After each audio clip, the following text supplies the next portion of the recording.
இது அது 18ஆம் அத்தியாயத்தின் 4ஆம் ஸ்லோகம். இந்த ஸ்லோகம் இந்த முந்தைய ஸ்லோகத்தினுடைய தொடர்ச்சி. இங்கே இந்த அத்தியாயத்தில் பிராமண சிறுவனால் பரீட்சித் சபிக்கப்படுதல் என்ற இந்த அத்தியாயம். இந்த அத்தியாயத்தில் 4ஆவது ஸ்லோகத்தை பார்த்தோம். நாம் போன அத்தியாயத்தில் எப்படி பரீட்சித் மகாராஜ் கலிபுருஷனை தண்டித்தார். அதன் பிறகு கலிபுருஷன் வசிப்பதற்கு 4 இடங்களை கொடுத்தார். கூடுதலாக 5ஆவதாக எங்கெல்லாம் சொல்லுங்கள், தங்கம், கோல்டு, எங்கெல்லாம் தங்கம் இருக்கிறதோ அங்கே நீ தங்கலாம் அப்படின்னு பரீட்சித் மகாராஜ் சொன்னார். அதுக்கப்புறம் சூத கோஸ்வாமி, இதெல்லாம் நைமிஷாரண்யத்தில் சூத கோஸ்வாமி சொல்லிட்டுருக்கார், அவர் உபதேசித்துட்ருக்கார் இந்த விஷயங்கள்லாம். அவர் சொல்கிறாரு, தமது தாயின் கருப்பைக்குள் இருந்த பரீட்சித் மகாராஜன் துரோணருக்கு மகனின் ஆயுதத்தால் தாக்கப்பட்ட போதிலும் அற்புதமான செயற்படுபவரான பகவான் ஸ்ரீ கிருஷ்ணரின் கருணையால் எரிக்கப்பட முடியாதவராக இருந்தார். பரீட்சித் மகாராஜ் பற்றி அடுத்து அவருடைய சரித்திரம் பற்றி பார்க்க போகிறோம் இந்த அத்தியாயத்தில். குறிப்பாக அவர் எப்படி ஒரு சிறுவனால் சபிக்கப்படுகிறார், சபிக்கப்பட்டு என்ன சாபம் வரும் அவருக்கு, 7 நாட்களில் பாம்பு கடித்து இறந்து போவேன்னு சொல்லி. ஸோ அதுதான் இப்போ இது மக்கள் நிறைய பேர் தெரிஞ்சிருக்கு இந்த விஷயம். அதுதான் இந்த அத்தியாயத்தில் வரப்போகுது. அதுக்கு முன்னாடி அந்த ஒரு முன்னோட்டமாக சூது கோஸ்வாமி என்ன சொல்கிறாருன்னா, பரீட்சித் மகாராஜ் பற்றி சில விஷயங்கள் சொல்கிறாரு. அவர் எப்படின்னா, 2ஆவது ஸ்லோகத்தில் சூது கோஸ்வாமி சொல்கிறாரு, பரீட்சித் மகாராஜன் எப்பொழுதும் மனமறிந்து பரமபுருஷரிடம் சரணமடைந்தவராக இருந்தார். எனவே ஒரு பிராமண சிறுவனுடைய கோபத்தினால் தன்னை ஒரு நாகம் தீண்டப் போகிறது என்பதை அறிந்து அவர் அச்சமோ கலக்கமோ அடையவில்லை. முதலாம் பாயிண்ட். பரீட்சித் மகாராஜ் அப்பேற்பட்ட சாபம் பெற்று, நமக்கெல்லாம் ஒருத்தர் சபிக்கிறார், நம்ம கண்டுக்க மாட்டோம், ஏன்னா அதை பற்றி நிறைய விஷயங்கள் தெரியாது. அந்த காலத்தில் ஒரு பிராமணன், அந்த காலத்தில் பிராமணர், அதுவும் குறிப்பாக இந்த ஒரு பிராமண சிறுவன், அந்த பிராமணருக்கு ஒரு வித தேஜஸ் இருந்துச்சு, ஒரு வித சக்திகள் இருந்துச்சு. ஸோ அந்த சாபம் கண்டிப்பாக பலிக்கும். அவருக்கு என்ன சாபம்? பரீட்சித் மகாராஜன் யார்? இந்த உலகத்துக்கே அரசன், மன்னன் அவர் தான்.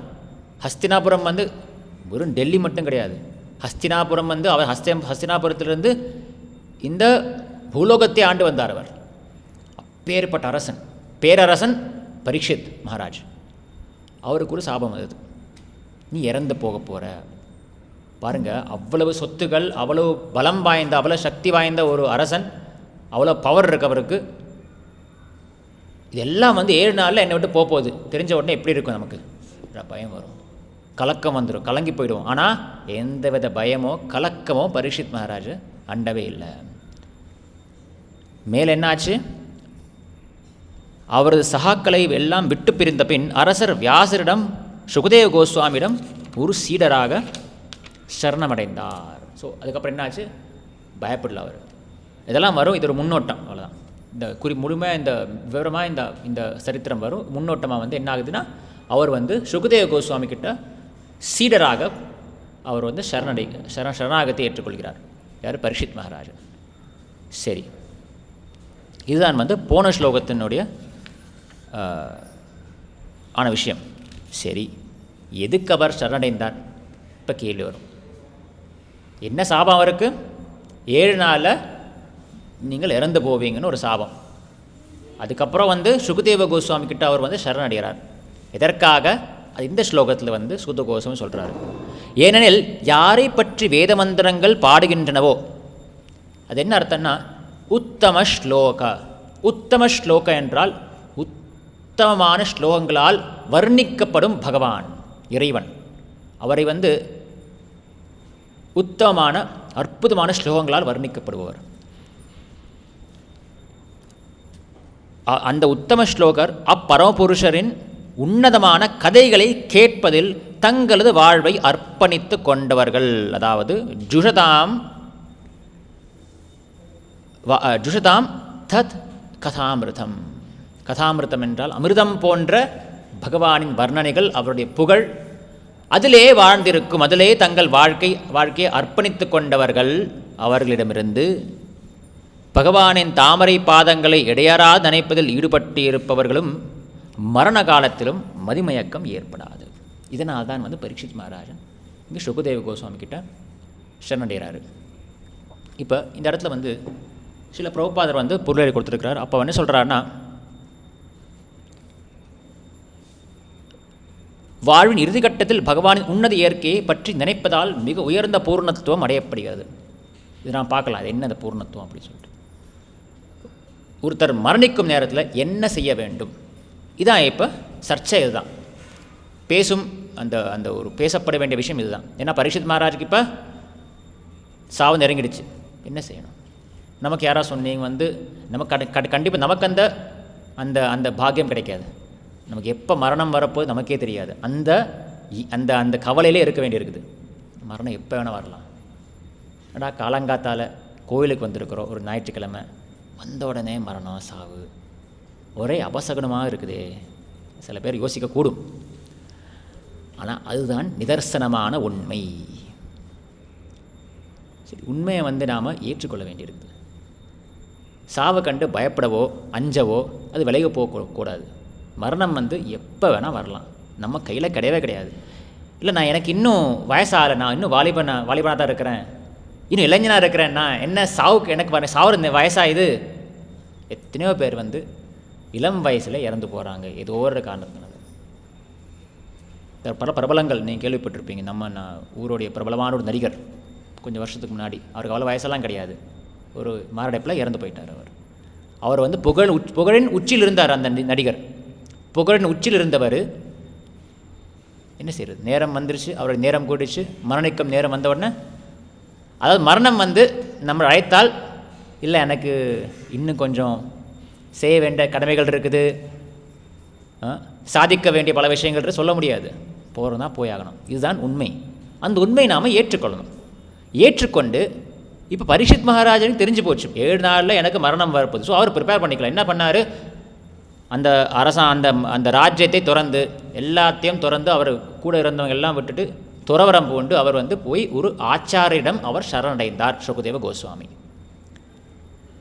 இப்போ நமக்கு அந்த மாதிரி ஒரு வாய்ப்பு கிடைக்குமா? உங்களுக்கு வந்து கவுண்ட் டவுன், இன்னும் 7 நாளில் மரணம். இப்போ நீங்கள் யோசிக்கலாம், அதெல்லாம் கிடையாது, எப்போ வேணால் மரணம் வரணும். ஸோ நாம் என்ன செய்யணும், பின்னாடி வேலை செய்யணும். முதல்ல வந்து ஆச்சாரியர் சரணடையணும் ஃபஸ்ட்டு, அதுக்கப்புறம் ரெடியாக இருக்கணும், எப்போவுமே ரெடியாக இருக்கணும், இல்லையா? சரி, இப்போ இந்த இறுதி கட்டத்தில் இப்போ இங்கே ஒரு ஸ்மரதாம் தத் பதாம்புஜம் சியாத் சம்பிரமோ அந்த காலேபி மதிமயக்கம். அதாவது இறக்கும் நேரத்தில் வந்து ஒருத்தன் எப்படி இருப்பான் சொல்ல முடியாது. எப்படி மரணம் வரும் தெரியாது. அந்த மரண நேரத்தில் வந்து இப்போ ஒரு ஸ்லோகம், குலசேகர ஆழ்வார் எல்லாம் தெரியும் தானே, குலசேகர ஆழ்வார் கேள்விப்பட்டிருக்கீங்களா? 12 ஆழ்வார்கள் கேள்விப்பட்டிருப்பீங்க. நீங்களாம் தமிழ் தெரிஞ்சவனால ஆழ்வார்கள் பற்றி ஒரு அறிமுகம் இருந்திருக்கும். ஸோ 12 ஆழ்வார்களில் ஒருவரான குலசேகர ஆழ்வார் வந்து முகுந்தமாலை ஸ்தோத்திரத்தில் ஒரு ஸ்லோகம் சொல்லுவார். இந்த ஸ்லோகம் வந்து பிரபுபாதருக்கு ரொம்ப பிடித்தமான ஒரு ஸ்லோகம். அடிக்கடி அவர் சொல்லுவார் இந்த ஸ்லோகத்தை. அடிக்கடி இந்த ஸ்லோகத்தை வந்து அவர் வந்து உச்சரிப்பார். அது என்ன ஸ்லோகம்னா, கிருஷ்ணத்வதீய பத பங்கஜ பஞ்சராந்தம் அத்யைவமே விஷது மானச ராஜஹம்ச பிராண பிரயாண சமயே கபவாத பித்தைஹி கண்டாவரோதன விதௌ ஸ்மரணம் குதஸ்தே. அதாவது கிருஷ்ணத்வதீய பத பங்கஜ பஞ்சராத்திரம். அதாவது கிருஷ்ணா, நான் என்ன பிரார்த்திக்கிறேன்னா, என்னுடைய மானச ராஜஹம்ச, ராஜஹம்சம், ஹம்சம் போன்ற என்னுடைய மனசு வந்து அத்யைவமே விஷது மானசம் ராஜஹம்ச, அதாவது உங்களுடைய கிருஷ்ணத்வதீய பத பங்கஜ பஞ்சராந்தம், உங்களுடைய தாமரை போன்ற திருவடிகளில் என்னுடைய மனசு வந்து எப்படி ஒரு ராஜஹம்ச, ஒரு ஹம்சம் அல்லது ஒரு அன்னம், அந்த அன்னப்பறை வந்து எப்படி அந்த தாமரையுடைய காம்பு, அந்த காம்பில் வந்து எப்படி தன்னுடைய கழுத்தை தலையை சொருகி அங்கே எப்படி வந்து ஒரு ஒரு ஒரு கட்டியாக பிடிச்சிக்குதோ, அதே போல் வந்து பிராண பிரயாண சமயே, பிராணம் வந்து பிராண பிரயாண சமயம், பிரயாணம் என்றால் பிரயாண சமயம் என்றால் கடைசி நேரத்தில், என்னுடைய அந்திம காலத்தில் கடைசி நேரத்தில் வந்து இந்த பிராணம் என்னை விட்டு போகும்பொழுது கபவாத பித்தை, என்னுடைய தொண்டை வந்து கண்டாவரோதன கபவாத பித்தை கண்டாவரோன விதௌ ஸ்மரணம் குதஸ்தே, அந்த சாகும் நேரத்தில் வந்து என்னுடைய தொண்டை வந்து கபம் வாதம் போன்ற விஷயங்களை வந்து அடைத்து தொண்டை கட்டி என்னால் வந்து உங்கள் உங்களை பேரை உச்சரிக்கிறது ஒரு பக்கம், உங்களை பற்றி நான் நினைக்கவே முடியாது என்னால். அதனால் இப்போவே வந்து என் மனசு உங்கள் திருவடிகள் தாமரை திருவடிகள் வந்து போய் சேரட்டும், அங்கேயே இருக்கட்டும். ஏன்னா சாகும் நேரத்தில் வந்து எனக்கு உங்களை போய் நினைக்க முடியாது. இது ரொம்ப வித்தியாசமான பிரார்த்தனையாக இருக்குல்ல, ஒரு வித்தியாசமான துதியாக இருக்குது. ஏன்னா அவர் வந்து என்ன சொல்கிறாரு, முதல்ல வந்து நாம் யோசிக்கும் பாயிண்ட் நம்பர் 1, நாம் ஏன் கிருஷ்ணரை பற்றி நினைக்கிறோம், இது ஃபர்ஸ்ட் பாயிண்ட். அதை பற்றி சொல்லலை அவர், அதை மேலே பார்க்கலாம்.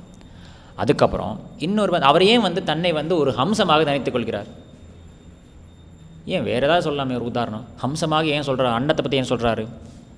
அதுக்கப்புறம் அவர் சாகிற நேரம் எப்போ வரப்போகுதுங்க, சாகிற நேரம் அப்போ அவருடைய தொண்டை வந்து கபத்தாலும் வாதத்தாலும் கட்டிக்க போகுது, தொண்டை அடைச்சிக்க போகுது, அதை பற்றி அவரை இப்போ கவலைப்படுறாரு. அது நீங்கள் நினச்சி பாருங்கள், உங்களுக்கு நீங்கள் எப்போ நினைப்பீங்களா, என்னுடைய சாகும் நேரத்தில் எப்போ நமக்கு எப்போ சாவுறதுன்னு தெரிய போகிறதில்ல, கண்டிப்பாக தெரியாது. ஆனால் நாம் நினச்சிட்ருக்குறோம் நான் வந்து 100 வருஷம் 200 வருஷம் வாழ போகிறோம் நினச்சிட்டு இருக்கோம். நம்ம அந்த மாதிரி வாழ்க்கை வாழ்ந்துட்டுருக்குறோம், சந்தோஷமாக ஆரவாரமாக சொகுசாக வாழ்ந்துட்டுருக்குறோம்.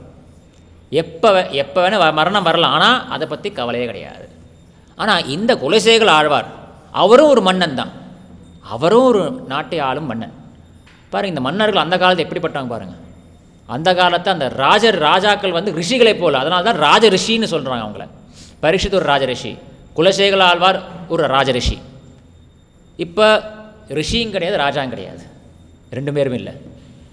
அந்த காலத்து குலசேகர ஆழ்வார் சொல்கிறாரு, யோசிக்க வேண்டிய விஷயம், அப்பேற்பட்ட மன்னன் ஏன் நினைக்கிறான் சாகரத்தை பற்றி இப்போ நினைக்கணும். அவர் சொல்கிறார், சாகர நேரத்தில் எனக்கு கிருஷ்ணா உன்னை பற்றி நினைக்க முடியலை, அதனால் இப்போவே நான் வந்து என் மனசு உன்னோட ஐக்கியமாகிக்கிட்டு இருக்குன்னு சொல்கிறேன். அதாவது இங்கே வந்து இந்த ஹம்சம் என்றால் ஒருத்தர் பரமஹம்சனாக இருக்க வேண்டும் என்று குறிப்பதற்காக ஹம்சம் என்று சொல்கிறார். பரமஹம்சன் என்றால் இந்த பரமஹம்சம் ஹம்சத்துக்கு ஒரு ரொம்ப ஒரு வினோதமான ஒரு சிறப்பு இருக்குது. யாருக்கா தெரியுமா அது என்ன சிறப்பு சொல்லுங்கள், தெரிஞ்சிடும். ஸோ அந்த எசன்ஸ், அந்த சாரம், ஒரு விஷயத்தில் சாரத்தை மட்டும் எடுத்துக்கும், அந்த எசன்ஸை மட்டும் எடுத்துக்கும். அதே போல் நாம் இந்த வாழ்க்கையில் வந்து வாழ்ந்துட்டு இருக்கிறோம், பல விஷயங்கள் நாம் யாரோ எப்படி வாழ்ந்துட்டுருக்கோம், எல்லோரும் வந்து ரிஷிகளோ ராஜாக்களோ கிடையாது நான் சொல்கிறது போல். ஆனால் நம்ம வாழ்க்கையில் வந்து அந்த எசன்ஸை நாம் எடுத்துக்கணும்.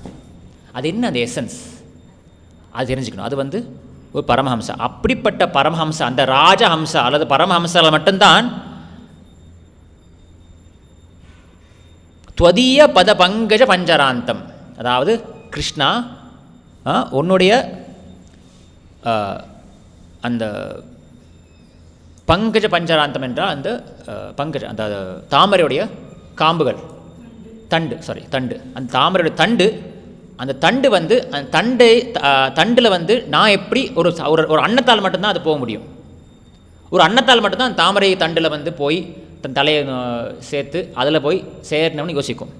ஸோ அப்பேற்பட்ட அந்த ராஜஹம்சம். ஸோ இதில் என்ன நமக்கு தெரிய வருதுன்னா, சாதாரண மக்கள் அல்லது ஞானிகள் ஹேஷ்யம் செய்பவர்கள் என்றால் வாழ்க்கையில் என்ன நடக்க போகுது, கடவுள் யார், வாழ்க்கை இலக்கு என்னன்னு அவங்க ஆராய்ஞ்சே இருக்கிறாங்க, ஒரு ஆராய்ச்சியில் ஈடுபடுறாங்க. இவங்களால் வந்து இந்த நிலைமையை வந்து அடைய முடியாது. பரமஹம்சரான அடியார்கள் அல்லது மகாபாகவதரால் மட்டும்தான் இதை வந்து அடைய முடியும். ஸோ வந்து இங்கே நமக்கு என்ன தெரியுதுன்னா, பக்தர்கள், ஒரு தூய பக்தர்கள், முந்தைய ஆச்சாரியர்கள், பிராச்சாரியர்களின் ஆசியுடன் அனுகிரகத்துடன் அவர்கள் வந்து இந்த பகவானுடைய திருவடியை அடைய முடியும். இதை வந்து கிருஷ்ணர் வந்து கீதையில் வந்து விளக்கமாக சொல்லியிருக்கிறாரு. ஏன்னா அர்ஜுனன் கேட்பான், சாவர நேரத்தில் என்ன செய்யணும், அவர் கேட்பார், ஒரு கேள்வி இருக்கும். அதாவது பிரயாண காலேற்ற கதம் ஞேயோசி நியதமாத்மபிஹி, அது என்ன சொல்கிறான்னா, பக்தி தோண்டி ஈடுபடுவோர் உண்மை மரண காலத்தில் எவ்வாறு அறிய முடியும்? ஏன் கேட்குறான் அர்ஜுன், ஏன் இந்த கேள்வி கேட்குறான்னா, அதுக்கு வந்து பகவான் கிருஷ்ணர் பதில் சொல்கிறாரு, அந்த காலேஜ மாமேவ, அதே அந்த காலம்தான், அந்த காலேஜ மாமேவ ஸ்மரன் முக்த்வா கலேபரம் எஃப் பிரயாதி சமத்பாவம் யாதி நாஸ்தியத்திர சம்சய. மேலும் தனது வாழ்வின் இறுதி காலத்தில் அந்த காலேஜ யாராவது என்னை மட்டும் எண்ணிக்கொண்டு உடலை விட்டால், ஸ்மரன் மாம் ஏவ என்னை மட்டும், ஸ்மரன் முக்த்வா கலேவரம், கலேவரம் என்றால் உடல், ஸ்மரம் என்றால் ஸ்மரணம் செய்து கொண்டு இந்த உடலை எவன் விடுகிறானோ, என்னை மட்டும் எண்ணிக்கொண்டு உடலை விட்டால் உடனடியாக அவன் என்னுடைய இயற்கையை அடைகிறான். இதில் சிறிதும் சந்தேகம் கிடையாது. மத் பாவம் என்ன அர்த்தம்? வைகுண்டத்துக்கு போகிறார், பகவானை அடைவார்னு சொல்லிட்டு. அது ஏன் இப்போ ஏன் நான் பகவானை நினைக்க வேண்டும்? அதுக்கு வந்து பதில் அடுத்த ஸ்லோகத்தில் கிருஷ்ணன் சொல்கிறாரு, எம் எம் வாபி ஸ்மரன் பாவம் தியஜத்யந்தே கலேவரம். அதாவது என்ன சொல்கிறார்? ரொம்ப சிம்பிள், ஒன்றும் இல்லைங்க. ஒருவன் தனது உடலை விடும்போது எந்த நிலையை அவன் எண்ணுகிறானோ ஐயமின்றி அந்த நிலையை அவன் அடைகிறான். அவ்வளோதான், ரொம்ப சிம்பிளான விஷயம், யாருக்குன்னு புரியும். நீங்கள் மரணம் அடையும் நேரத்தில் உங்கள் மனசு எந்த நிலையில் இருக்குதோ, உங்கள் மனசு வந்து தூய்மையான தெய்வீகமான நிலையில் கிருஷ்ண பக்தியோடு இருந்துச்சுன்னா நீங்கள் கிருஷ்ணரை அடையலாம். இல்லை, மனசு வந்து பல ஆசைகளோட, நிறைவேறாத பல ஆசைகளுடன், புலன்களின் திருப்திப்படுத்த இன்னும் ஆசைகள் ஆசைகளுடன், இல்லை இன்னும் வாழ வேண்டும் என்ற ஆசையோடு பக்தி பற்றி கொஞ்சம் கூட யோசிக்காத நிலையில் இருந்துச்சு என்றால் திருப்பி அந்த ஆசைகளை நிறைவேற்றுவதற்காக இன்னொரு பிறவி நாம் பிறக்க வேண்டும். இது சிம்பிளான ஒரு ஸ்டேட்மெண்ட். நிறைய டீட்டெயில்ஸ் இருக்குது, கர்மா பற்றி பல விஷயங்கள் இருக்குது, நான் வந்து சுலபமாக சொல்லியிருக்கிறேன். ஸோ மரணம் என்னும் சிக்கலான நேரத்தில் ஒருவன் தனது இயற்கையை மாற்றிக்கொள்வதற்கான வழிமுறை இங்கே விளக்கப்பட்டுள்ளது. தனது வாழ்வின் இறுதியில் கிருஷ்ணரை எண்ணியவாறு உடலை விடுபவன் பரமபுருஷரின் திவ்யமான இயற்கையை அடைகின்றான். ஆனால் கிருஷ்ணரை தவிர வேறு எதையாவது எண்ணுபவன் அத்தகு திவ்யமான நிலையை அடைவதில்லை. இக்கருத்தினை நாம் மிக்க கவனத்துடன் குறித்து கொள்ள வேண்டும். சரியான மனநிலையுடன் மரணம் அடைவது எவ்வாறு? பரத மன்னர் மிகச்சிறந்த நபராக விளங்கிய போதிலும் தனது வாழ்வின் இறுதியில் ஒரு மானை எண்ணியதன் விளைவால் தனது மறுபிறவியில் மானின் உடலை ஏற்க நேர்ந்தது. மானாக இருந்தும் தனது முந்தைய செயல்களால் அவரால் நினைவு கொள்ள முடிந்தது. இருப்பினும் விலங்கின் விலங்கு உடல்தானே. ஒருவன் தனது வாழ்நாள் எத்தகு சிந்தனைகளுடன் விளங்குகிறானோ அச்சிந்தனைகள் அனைத்தும் ஒருங்கிணைந்து மரண நேரத்தில் அவனுடைய சிந்தனையை வடிவமைக்கின்றன என்பது நிச்சயம். இதனால் ஒருவனது தற்போதைய வாழ்வே அவனது அடுத்த வாழ்வை நிர்ணயிப்பதாகும். ஒருவன் தனது தற்போதைய வாழ்வை சத்வகுணத்தில் வாழ்ந்து கிருஷ்ணரை சத்வகுணம் என்றால் ஒரு தெய்வீக குணத்தில் கிருஷ்ணரை எப்போதும் எண்ணிக்கொண்டிருந்தால் தனது வாழ்வின் இறுதியில் கிருஷ்ணரை எண்ணுவது அவனுக்கு சாத்தியமாகும். அத்தகைய எண்ணம் கிருஷ்ணரின் திவ்யமான இயற்கைக்கு மாற்றமடைய உதவும். ஒருவன் கிருஷ்ணரது தொண்டில் திவ்யமாக ஈடுபட்டிருந்தால் அவனது அடுத்த உடல் திவ்யமாக ஆன்மீகமாக இருக்கும். இதில் வந்து ப்ராப்பர் அழகாக சொல்கிறார். அதாவது இப்போ நமக்கு புரிஞ்சு போச்சு, திருப்பி ஒரு பிறப்பு வேணுமா வேண்டாமா தான் ஃபஸ்ட்டு கொஷின். இல்லை சார், திருப்பி பிறக்கணும், எனக்கு ஏன் அவனுக்கு திருப்பி பிறக்கணும்? திருப்பி பிறந்து திருப்பி ஸ்கூலுக்கு போய் குழந்தையாக பிறந்து ஸ்கூலுக்கு போய் வளர்ந்து இப்போ நாம் இந்த ஜென்மத்தில் கஷ்டப்பட்டு டிகிரி வாங்கி டிகிரிக்கு அப்புறம் மாஸ்டர்ஸ் பண்ணி பிஹெச்டி வரைக்கெலாம் போயினவர் இருக்கிறாங்க. அதெல்லாம் நீங்கள் இறந்த பிறகு திருப்பி முதல்ல ஸ்டார்ட் பண்ணோம், அது ஒன்றும் பிரயோஜனம் கிடையாது. இல்லை, இங்கே வந்து கஷ்டப்பட்டு வேலை பார்த்து நிறைய சொத்து சேர்த்துருக்கேன், அதெல்லாம் ஒவ்வொன்றும் உடைச்சி சேர்த்து சொத்து சாகிற நேரத்தில் ஒன்றுமே கூட வராது. திருப்பி நீங்கள் மறுபிறப்பு எடுத்தால் திருப்பி முதல்ல இருந்து ஆரம்பிக்கணும். நான் வந்து இந்த இடத்துல வந்து உடலை வந்து அழகாக கட்டுமஸ்தாக வச்சு அழகாக என்னுடைய நான் பல திறமைகளை வளர்த்துருப்பேன்னா, அதனால் வந்து ஒரு பெரிய பிரபலமாக ஆகிருப்பேன்னா, இன்ஸ்டாகிராம் செலிபிரிட்டி ஆகிருப்பேன், யூடியூப் செலிபிரிட்டி ஆகிருப்பேன். ஆனால் இறந்த பிறகு அதெல்லாம் கிடையாது, திருப்பி முதல்லேருந்து ஆரம்பிக்கணும். அதனால் வந்து இந்த பிறப்பு இறப்பு என்று சுழற்சி தான் இந்த எல்லாத்துக்கும் காரணம். அதனால தான் அவன் சாஸ்திரம் என்ன பகவத்கீதையில் கிருஷ்ணன் சொல்கிறாரு, இதெல்லாம் வேண்டாம். எதுக்கு? உண்மையான உன்னுடைய இயற்கை உன்னுடைய பாவம் வந்து இது கிடையாது. நீ தவறாக இந்த இயற்கையின் ஆதிக்கத்தால் இந்த உடல் தான் உன்னுடைய உண்மையான ரூபம் என்று ஏற்றுக்கொண்டு நீ இந்த உடலில் வந்து வாழ்ந்துட்டுருக்கிற. ஆனால் இந்த உடலை விட்டு நீ என்னை வந்து அடைந்து உன்னுடைய சொரூபத்தை ஏற்றுக்கொள்ள வேண்டும். அதுதான் மோட்சம் என்று சொல்லப்படுகிறது, அல்லது முக்தி என்று சொல்லப்படுகிறது. மோட்சம் என்றால் நாம் இந்த உடல் இப்போ அடையாளத்தினால் வந்து நான் இந்த உடலால் வந்து பல அடையாளங்கள் நாம் கொண்டிருக்கிறோம். நான் ஒரு ஆண், நான் ஒரு இந்தியன், நான் ஒரு சயின்டிஸ்ட், நான் ஒரு என்ஜினியர், நான் ஒரு டாக்டர். அந்த உடல் அடையாளங்களை சார்ந்து பல அடையாளங்கள் இருக்கும். அதுக்குண்டான புகழ், பேர், சொத்து, பல விஷயங்கள் அது எக்ஸ்டெண்ட் ஆகிட்டே இருக்கும். அதெல்லாம் உடல் சார்ந்தது. அதில் நான் அந்த உடல் சார்ந்தவன் கிடையாது. அந்த உடலுக்குள் நான் ஒரு ஆத்மா. அந்த ஆத்மாவுக்கு ஒரு சொரூபம் உள்ளது. அது என்ன சொரூபம்? ஜீவேர சொரூபோகாய் நித்தியர் கிருஷ்ணதாஸ். அதாவது இந்த சொரூபமாக, இந்த ஆத்மாவின் சொரூபம் வந்து நான் இறைவனின் சேவகன், ஒரு அடியார். இறைவனின் திருவடி சேவை செய்யும் ஒரு அடியார். இதன் ஜீவாத்மாவின் உண்மையான சொரூபம். இந்த ஸ்வரூபத்தை அடைய வேண்டும். அதுதான் நம்முடைய வாழ்க்கையின் லட்சியமாக இருக்க வேண்டும். அப்படி அடைந்தோம் என்றால் திருப்பி இந்த உலகத்துக்கு நாம் வந்து பிறக்க வேண்டிய அவசியமே கிடையாது. இந்த பிறப்பு, புனரப்பி ஜனனம், புனரப்பி மரணம், புனரப்பி ஜனனி, ஜடரே சயனம், இந்த இதுக்கே வர தேவையில்லை. திருப்பி இந்த பிறப்பு இறப்பு என்ற சுழற்சிக்கு நாம் வர வேண்டிய அவசியமே இல்லை. சரி, கிருஷ்ணன் சொல்லிட்டார், எம் வாபிஸ் மரண் பாம். நீ எந்த நிலையில் நீ உடலை விடுகிறாயோ அந்த நிலையில் நீ அடைவாயா. சுரமனா புரிஞ்சாச்சு. இப்போ கேர்ஃபுல்லாக இருக்கணும். ஆனால் எப்போ நமக்கு மரணம் வரும் தெரியாதே. அது வரைக்கும் இப்போ வரலாம், அடுத்த வருஷம் வரலாம், 10 வருஷத்துக்கு அப்புறம் வரலாம், 20 வருஷத்துக்கு அப்புறம் வரலாம், 100 வருஷத்துக்கு அப்புறம் வேணால் கூட வரலாம். சில பேர் 100 வருஷத்துக்கு மேலே வாழ்ந்துட்டுருக்குறாங்க. அப்போ அந்த நேரத்தில் கபவாத பித்தை, கண்டாவரோதன விதவு கபவாத பித்தை.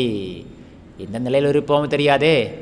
தொண்டை கட்டி, கபத்தினால் தொண்டை கட்டி, பேச முடியாத நேரத்தில் எப்படி இருப்போம். அது மட்டும் இல்லை, அத்தனை வருஷத்துக்கு அப்புறம் இப்போ வேணால் நம்ம உடல் ஆரோக்கியமாக பலமாக இருக்கிறோம். அந்த காலத்தில் வந்து நேரத்தில் வந்து மனசு எப்படி இருக்குமோ. சில பேர் வந்து மறதி அதிகமாகி வயசான காலத்தில் எதுவுமே அவங்களுக்கு ஞாபகம் இருக்காது.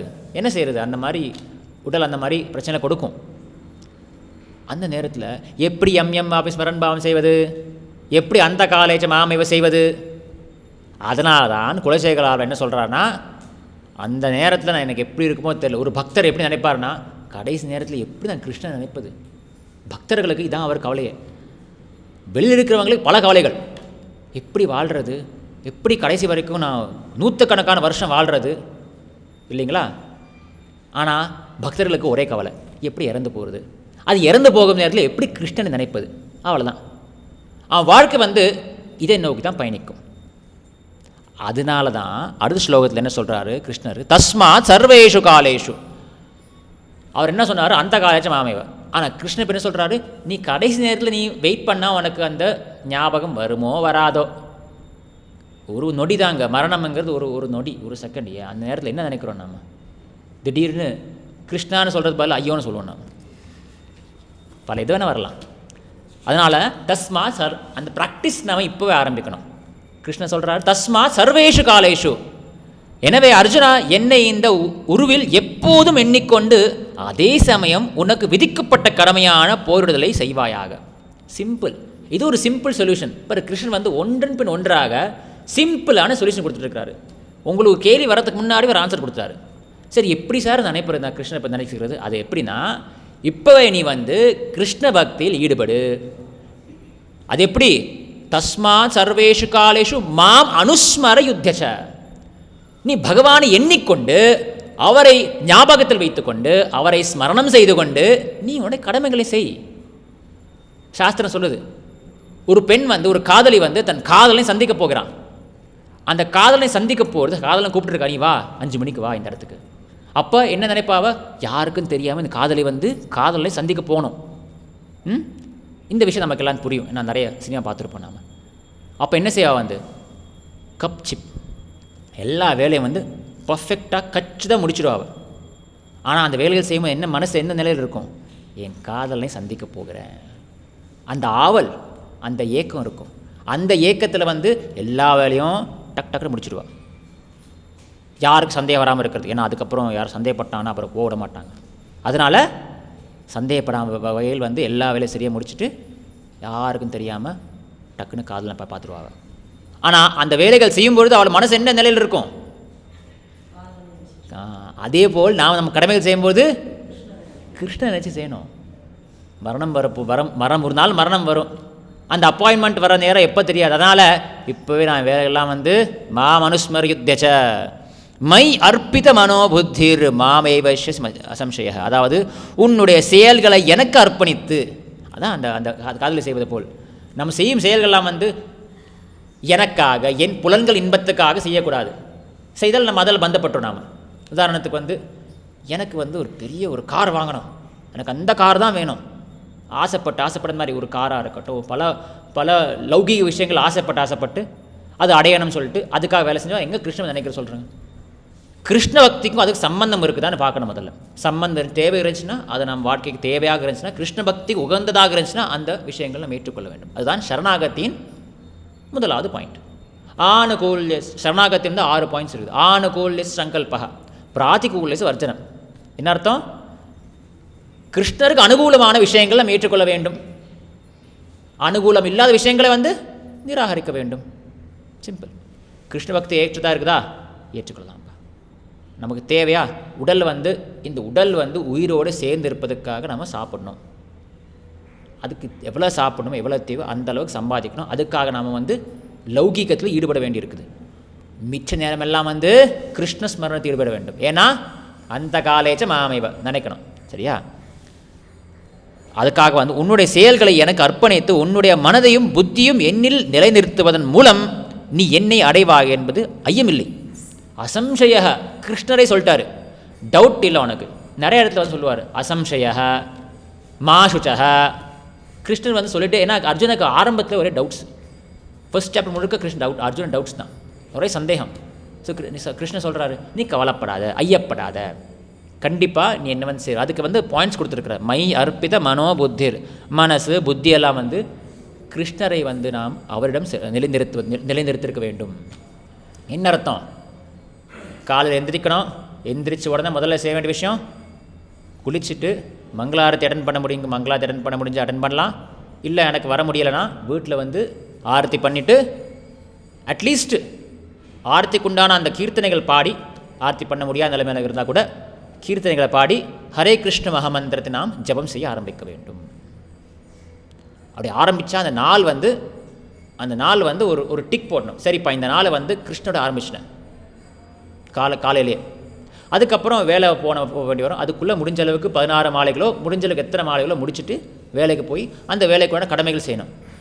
ஆனால் வேலை செய்யும்போது அந்த அந்த அந்த மனதில் எப்படி இருக்கணும்? நான் தேவைக்காக நான் வேலை செய்கிறேன், சம்பாதிக்க வேண்டிய அவசியம் இருக்குது, சம்பாதிக்கிறேன். இந்த சம்பாதிச்ச பணம் மூலமாக நான் பகவானுக்கு தான் திருப்பி கொடுக்க போகிறேன். ஏன்னா வீட்டில் வந்து நம்ம சமைச்சு சாப்பிட்ற அந்த உணவு கூட அவருக்கு தான் படைக்க போகிறோம் நாம். அது மட்டும் இல்லாமல் என் வீட்டில் இருக்கிற என்னுடைய கிருஷ்ணருக்கு கிருஷ்ண விக்கிரம் வச்சுக்கலாம். கிரகஸ்தர்கள் வந்து வீட்டில் வந்து கிருஷ்ணர் விக்கிரம் வச்சுக்கலாம், இல்லை நித்யாகவரம் விக்கிரம் வச்சு, ஜெகநாத் விக்கிரம் வச்சுக்கலாம். அவர்களுக்கு வந்து நான் உணவு படைத்து அவர்கள் வந்து நல்லா அழகாக ஆராதனை செய்வதற்காக நான் இங்கே சம்பாதிக்கிறேன். அதுக்கப்புறம் நான் வந்து அது எனக்கு தேவையான விஷயங்கள் பார்த்து திருப்பி வீட்டுக்கு வந்து பிரபுபாத் புக்ஸ் படிக்கிறது, பகவத்கீதை, பாகவதம், கிருஷ்ணா புக்கெல்லாம் படிச்சுட்டு தூங்க போகிறது. ரொம்ப சிம்பிளான வாழ்க்கை, simple living, high thinking Prabhupad சொல்லுவார். ஆனால் யோசனைகள், சிந்தனைகள்லாம் வந்து கிருஷ்ணகிட்ட இருக்குது. செயல்கள் வந்து சிம்பிளாக இருக்கணும். இப்படி வாழ்ந்தோம் என்றால் அது டெய்லி ப்ராக்டிஸ் மாதிரி. ஒருத்தர் வந்து எக்ஸாம் அன்னைக்கு மட்டும்தான் புக்கை திறந்து படித்தாருன்னா அவருக்கு கண்டிப்பாக முட்டை தான் கிடைக்கும். பாஸ் ஆகிறது ரொம்ப ரொம்ப கஷ்டம். அதுக்கு என்ன செய்யணும்? ஆரம்பத்துலேருந்து படிச்சுட்டே இருக்கணும். எக்ஸாமுக்காக காத்திருக்கக்கூடாது. ஆரம்பத்துலேருந்தே நம்ம வந்து கிளாஸில் சொல்லிக் கொடுக்குற விஷயம் நல்லா கேட்டு புரிஞ்சு, அந்த கான்செப்டை புரிஞ்சு, அந்த இன்டர்னல் எக்ஸாம்லாம் இருக்கும் அதுக்கெல்லாம் படித்து அந்த எக்ஸாம் பாஸ் ஆகி தேவையான டவுட்ஸ் எல்லாம் வந்து டீச்சர்கிட்ட கிளியர் பண்ணிக்கிட்டு, தேவையான டவுட்ஸு ப்ராஜெக்ட்லாம் அழகாக செஞ்சு, ரெக்கார்டில் சரியாக செஞ்சு, ப்ராக்டிக்கலாக நல்லா பண்ணி, இதெல்லாம் ஒரு செமஸ்டர் முழுக்க பண்ண வேண்டிய வேலை இருக்குது. அதெல்லாம் பண்ணி ப்ராக்டிஸ் ஆகி எக்ஸாம் எழுதினோம் என்றால் பாஸ் ஆகலாம். அது மட்டும் இல்லை, நல்ல மார்க்ஸும் வாங்கலாம், ஃபஸ்ட் கிளாஸ் வாங்கலாம். ஆனால் இல்லை, அதே போல் தான் கிருஷ்ண பக்தி கூட நாம் வந்து இப்போ ப்ராக்டிஸ் ஆரம்பிக்கணும். சரியா? இப்போ இதுக்கு வந்து ஒரு உன்னதமான 3 உதாரணங்கள் வந்து நாம் பார்க்கலாம். இல்லை, முதல்ல வந்து 3 இல்லை, பல உதாரணங்கள் இருக்குது. நேரம் இருக்கும் வகையில் எல்லாம் முடிச்சிடலாம். இன்றைக்கி சில உதாரணங்களை பார்க்கலாம். இப்போ குருக்ஷேத்திர யுத்தம் முடிஞ்சிருச்சு. துரியோதனெலாம் இறந்து போயாச்சு. அந்த இடத்துல மட்டும் ஒருத்தர் மட்டும் இருந்தார் பாண்டவர் கூட. யார் தெரியுமா? அது நான் யாரை குடிக்கிறேன்னு தெரியுமா? கிருஷ்ணா இருந்தார். சரி, பாண்டவர்கள் கூட இல்லை, கிருஷ்ணரும் அதுக்கப்புறம் போயிடுவார் அவர், திருப்பி அவர் உலகத்துக்கு போயிடுவார். அவர் அஸ்வத்தாமா, ஆமாம் அவருக்கு தான், பட் அவர் இல்லை. உத்தரா இல்லை, திருத்தராஷ்டிரன். பாண்டவர்களுக்குள்ள இருந்தவர் திருத்தராஷ்டிரன் இருந்தார். விதுரன் வந்து யுத்தத்தில் நேரத்தில் வந்து அவர் ஒரு யாத்திரை போயிருப்பார். விதுரன் அவர் யாத்திரையெல்லாம் போய் மைத்திரை முனிக்கிட்ட வந்து அவர் சரணடைந்து பல விஷயம் கற்ற பின் திருப்பி விதுரன் வருவார், அரண்மனைக்கு வருவார். அப்போ அந்த இடத்துல வந்தால் யுதிஷ்டிர மகாராஜன் இருந்தாங்க, அவர் தான் நாட்டை ஆண்டு வந்தார் பாண்டவர்கள். அந்த நேரத்தில் கிருஷ்ணர் விட்டு போயாச்சு ஏற்கனவே. ஸோ யுதிஷ்டிர மகாராஜன் விதுரர் பார்த்தோன்னு சந்தோஷம், மாமா பார்த்த உடனே சந்தோஷம், ஆஹா விதுரன் வந்துட்டார், நிறைய நாள் வந்துட்டார். ஏன்னா விதுரன் வந்து பல உதவிகள் செஞ்சுருக்கார் பாண்டவர்களுக்கு, அவர் பாண்டவர்கள் சப்போர்ட். அவர் இந்த யுத்தத்தின் காரணமாக அவர் வந்து திருதராஷ்டிரன் அவமானப்படுத்தப்பட்டு அவர் போயிட்டார். அவர் வந்து அவர் அடுத்த ஒரு கட்டத்தில் வந்து அவர் சொன்னார், பல அறிஞர்கள் சொன்னால் இந்த யுத்தம் வேண்டாம் அதெல்லாம் சொன்ன கேட்காம விதுரர் வந்து எனக்கு இங்கே பேச்சு மதிப்பில்லை, நான் இங்கே இருந்தால் எந்த பிரச்சனை போயிடுவார். அதுக்கப்புறம் திருப்பி வருவார். வந்து பார்த்தா திருதராஷ்டிரன் வந்து அவர் உயிரோடு இருக்கார். ஏன்னா அவர் வந்து கண்ணு தெரியாது, அவர் வந்து இன்னும் இன்னும் வந்து அவர் வந்து பாண்டவர்களின் பாதுகாப்பில் வந்துட்டுருக்கிறாரு. அப்போ அந்த இடத்துல வந்து விதுரன் வந்து சொல்கிறாரு, என்ன சொல்கிறாருன்னா, நீ வந்து பாரு எப்படி உன்னை வந்து இந்த பயம் அச்சம் எப்படி வந்து உன்னை பிடித்து கொண்டிருக்கு பாரு. நீ வந்து எவ்வளோ பாவங்கள் செஞ்ச, எவ்வளோ கொடுமைகள் இழைத்தாய், நீ வந்து இந்த பாண்டவர்கள் எவ்வளோ கொடுமைகள் செஞ்ச, இருந்தாலும் இப்போ வரைக்கும் அவங்க கூட தான் வாழ்ந்துட்டுருக்குற நீ. அது சில வார்த்தைகள் விதுரன் சொல்லுவார். அவர் என்ன சொல்லுவார்னா, முதல்ல என்ன சொல்லுவார்னா, காலம், இந்த காலம் வந்து எப்படி நம்மளை ஆட்டி படைக்குது பாரு. கிருஷ்ணர் தான் காலத்தின் ரூபமாக வந்து நம்மளை அழிப்பார். காலம் வந்து அழிவு, காலம்னா வந்து அழிவு. ஏன்னா காலம் போக போக எல்லாம் அழிந்து போயிட்டே இருக்கும். இந்த திருதராஷ்டிரன் கூட வாழ்க்கை முடிவு வரைக்கும் வந்துட்டார். அவர் எவ்வளோ வாழ்க்கை முழுக்க அந்த ராஜ்யத்தை ஆள வேண்டும், தன் மகன் பிள்ளைகள் தான் அரசராக வேண்டும் என்று ஆசைப்பட்டு என்னெல்லாம் பண்ணியும் கடைசியில் அதெல்லாம் அழிஞ்சு போய் எல்லாம் அவர் லட்சியங்கள்லாம் முடிஞ்சு போச்சு. வாழ்க்கையின் இறுதிக்கு வந்துட்டார் அவர். அந்த காலே சமாமே, அந்த காலத்துக்கு வந்துட்டார் அவர். வந்து என்ன பண்ணிகிட்ருக்கார் அவர், இன்னும் பாண்டவர்கிட்ட உட்காந்துட்ருக்கார். ஸோ இந்த இடத்துல வந்து விதுரர் சொல்கிறாரு, பித்ரு பிராத்ரு சுஹൃத் புத்திரா ஹதாஸ்தி விகதம் வயம் ஆத்மா சரியா கிரஸ்தா பரகீஹம் உபாசசே. உன்னுடைய பித்ரு அப்பா, உன்னுடைய சகோதரர்கள், நண்பர்கள், சுஹൃத் புத்திரா மகன்கள் எல்லாம் இறந்து போயிட்டாங்க. நீ கூட ஹதாஸ்தி விகதம் வயம், வயசாகிடுச்சு உனக்கு. இந்த உடல் வந்து வயசாகி இந்த உடல் வந்து அழியப்போகுது, எந்தவித பிரயோஜனம் இல்லாமல் இருந்துச்சு. இருந்தாலும் பரகேகம் உபாசசே, நீ இன்னொரு பரகேகம் அப்படி இந்த இருக்கும் நேரத்தில் இன்னொருத்தன் வீட்டில் நீ வாழ்ந்துட்டுருக்கிற. அந்த புரையவதிரோ மந்த பிரஜா சாம்பிரதம் விஷீர்ண தந்தோ மந்தாக்னி ஷராக கபம் உத்வகன். நீ அந்த புரையவ இது வதிரோ, பரப்பில் நீ ஒரு அந்தன், நீ ஒரு குருடன், இப்போ உனக்கு காதும் கேட்க மாட்டேங்குது. மந்த பிரஜா சம்பிராதம், உன்னுடைய மந்த பிரஜா, உன்னுடைய மெமரி, உன்னுடைய ஞாபக சக்தி எல்லாம் குறைஞ்சிருச்சு. சாம்பிரதம் விஷீர்ண தந்தோ மந்தாக்னிஹி, விஷீர்ண தந்தோ மந்தாக்னிஹி, வயிறெல்லாம் வந்து எரியுது உனக்கு, பல்லாம் விழுந்து போச்சு அப்படி சொல்கிறார் அவர் விதுரர் திருஷ்டாஷ்டனை பார்த்து.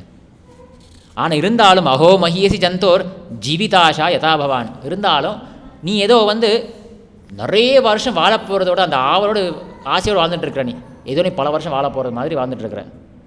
நீ வந்து பீமா வர்ஜிதம் பிண்டம் ஆதத்தே கிரகபாலவத். கிரகபாலவத்னா என்ன தெரியுமா உங்களுக்கு? கிரகபாலவத்னா என்னது? நம்ம இந்த காலத்தில் எல்லாம் ரொம்ப தெரிஞ்ச வேண்டிய விஷயந்தான் கிரகபாலவத். கிரகம் பாலன்னா வீட்டை வந்து பாதுகாக்கிறது. யார்? இப்போல்லாம் வீட்டில் வந்து எல்லோரும் நாய் வச்சுப்பாங்க. நீங்கள் வீட்டுக்கு போகிறதப்ப ஹரே கிருஷ்ணான்னு இருக்காது, பிவேர் ஆஃப் டாக்னு இருக்கும் கேட்டில். ஸோ இங்கே விதுரன் சொல்கிறாரு, நீ ஒரு கிரகபாலவத், நீ ஒரு நாய் மாதிரி பீமன் போட்டு அந்த மிச்சத்தை சாப்பிட்டு இருக்காருன்னு சொல்கிறார். இதை கேட்ட உடனே திருதராஷ்டிரன் புத்தி வந்துடுச்சு. நீ ஏன் அவங்களுடைய கொடுக்கும் அந்த அந்த அந்த மிச்சத்தை பற்றி வாழ்ந்துட்டுருக்குற நீ? விதுரா சொல்கிற திருதராஷ்டிரா, உனக்கு நேரம் வந்துருச்சு, போயிங்கிருந்து. திருதராஷ்டிரன் அந்த நேரத்தில் வந்து யாருக்கும் தெரியாமல் அவரும் காந்தாரியும் அந்த அவமானம் அவர் நல்ல நான் வாழ்ந்துட்டு ஏதோ பல வருஷம் வாழ்ந்துட்டு இருக்காரு. ஆனால் விதுரன் உண்மையானு சொன்னார். அதனால தான் இந்த இடத்துல பிரபுபாத் சொல்கிறாரு,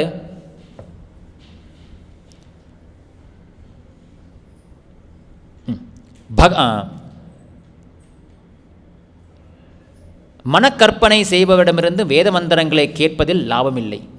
இதே அடக்கத்துடனும் தொண்டு செய்யும் மனப்பான்மையுடனும் உண்மையாகவே தன்னுணர்வு பெற்று ஒருவரிடமிருந்து கேட்கும்போது அனைத்தும் தெல்ல தெளிவாகி விடுகின்றன. பிரபுபா சொல்கிறாரு. அந்த மாதிரி திருதராஷ்டிரனுக்கு எல்லாம் தெல்ல தெளிவாகிடுச்சுப்பா. இப்போ எனக்கு புத்தி வந்துருச்சு. சைலண்ட்டாக போயிட்டார் அவர். போயிட்டு இமயமலைக்கு போனார் அவர். அங்கே போய் அவர் யோகத்தில் ஈடுபட்டு தியானத்தில் ஈடுபட்டு அந்த காலத்தில் அந்திம நேரத்தில் அந்த தியானத்தில் இறைவன் மனசை ஐக்கியப்படுத்தி அப்போ கூட அடுத்த நாள் என்னாச்சுன்னா, வழக்கமாக டெய்லி யுதிஷ்டிர மகாராஜன் பெரியவர்கிட்ட ஆசீர்வாதம் வாங்குவார். ஸோ அந்த வகையில் திருதராஷ்டிரன் பெரியவர். அவர்கிட்ட ஆசீர்வாதம் வாங்க வரும்போது அவர் பார்த்து அவரை காணோம். காந்தாரியும் காணும், திருதராஷ்டிரன் காணும். அவர் யோசிச்சு, ஐயோ என்னாச்சு, பெரியவங்க 2 பேர் வயசானவங்க, நம்ம அவங்கள பார்த்துக்கணும், இங்கேயும் இப்போ காணாமல் போயிட்டாங்க. அப்போ நாரதர் சொன்னார் இந்த விஷயங்கள்லாம். நாரதர் சொன்னார் என்னாச்சுன்னு. அப்போ அவர் சொன்னார், நாரதர் என்ன சொன்னார்னா, இது என்னது அவங்க இது மாதிரி போயிருக்காங்க. அப்போது அவர் போனார்னா அவர் பார்க்கணும் ஆசைப்படுவார் யுதிஷ்டிரன்.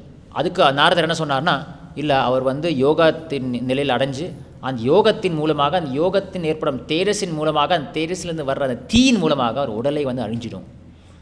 அப்படி அவர் உடலை அந்த காலை பச்சமாமைவ.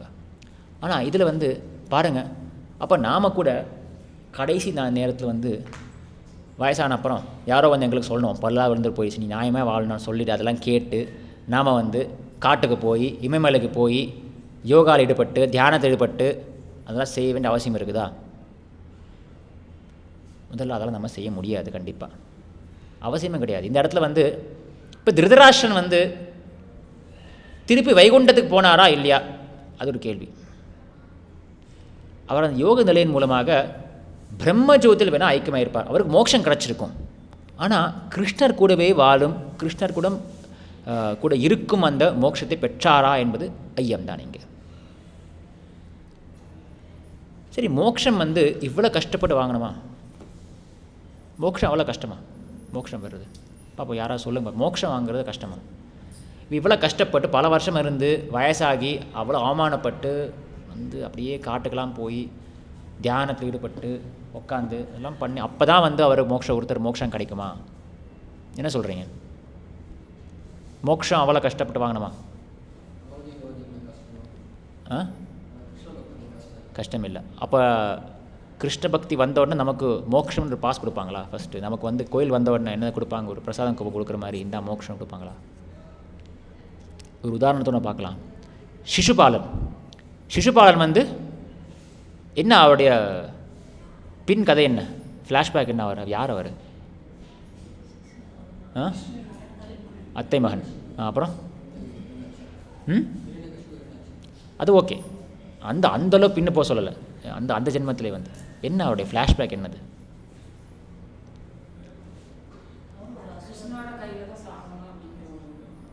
ஆமாம், சரி. அவர் பிறக்கும்போதே 3 கண்ணு 4 கையோடு பிறந்தார் எக்ஸ்ட்ரா. அப்போ கிருஷ்ணனுடைய மடியில் வச்ச உடனே அந்த எக்ஸ்ட்ரா கண்ணும் கையும் விழுந்துருச்சு. அப்போ அம்மாவுக்கு தெரிஞ்சு போச்சு, இப்போ கிருஷ்ணர் தான் சிசுபாலனை கொல்ல போகிறாரு. ஸோ சிசுபாலன் கிருஷ்ண துவேஷி. அவனை கிருஷ்ணரை கண்ட ஆகாது. இப்போ அம்மாவுக்கு தெரியும் கிருஷ்ணரால் கொல்ல போகிறாரு. இவனுக்கு கிருஷ்ணரை கண்ட ஆகாது, எப்போதாவது வம்பிழுத்துட்டே இருப்பான். கிருஷ்ணரை திட்டிக்கிட்டு அவனை குறை சொல்லிக்கிட்டே இருப்பான். ஸோ அம்மா சொன்னாங்க, கிருஷ்ணன் நீ அவனை கொஞ்சம் பொறுத்துரு, அவனை கண்டுக்காத. கிருஷ்ணன் சொன்னார், 100 தடவை 100 குற்றங்கள் வரைக்கும் தவறுகள் வரை நான் பொறுத்துக்கிறேன் அப்படின்னு சொல்லிட்டு. ஒரு நாள் அவர் ஓவராக போயிட்டார். ஏன்னா ராஜச யோகத்தில் யுதிஷ்டிர மகாராஜன் அக்ர பூஜை முதன் பூஜையாக பீஷ்மர் முதல் பூஜை கிருஷ்ணனுக்கு கொடுக்கணும்னு சொல்லிட்டார். கண்டிப்பாக கிருஷ்ணர் முதல் பூஜை கொடுக்கணும். இது யார்? சிசுபாலன். அவர் கிருஷ்ண துவேஷி, கிருஷ்ணனை கண்டாவாத சண்டை பிடிக்க ஆரம்பிச்சு பேசிகிட்டே இருக்கிறான். அந்த லிமிட் கிராஸ் ஆகிடுச்சு. வழக்கமாக நம்ம மொபைலில் டேட்டா கிளாஸ் ஆச்சுன்னா என்ன ஆகிடும்? ஒன்றும் ஒர்க் ஆகாது, இன்டர்நெட் ஆஃப் ஆகிடும். தூக்கி வைக்க வேண்டியதான், தூக்கி வச்சுட்டு வேறு வேலை பார்க்க போக வேண்டியதான். அதே மாதிரி சிசுபாலனுடைய அந்த கணக்கு முடிஞ்சு போச்சு. ஸோ கிருஷ்ணர் வந்து சுதர்சன சக்கரத்தை அனுப்பி அவன் தலையை வெட்டித்தார். அப்புறம் என்னாச்சு?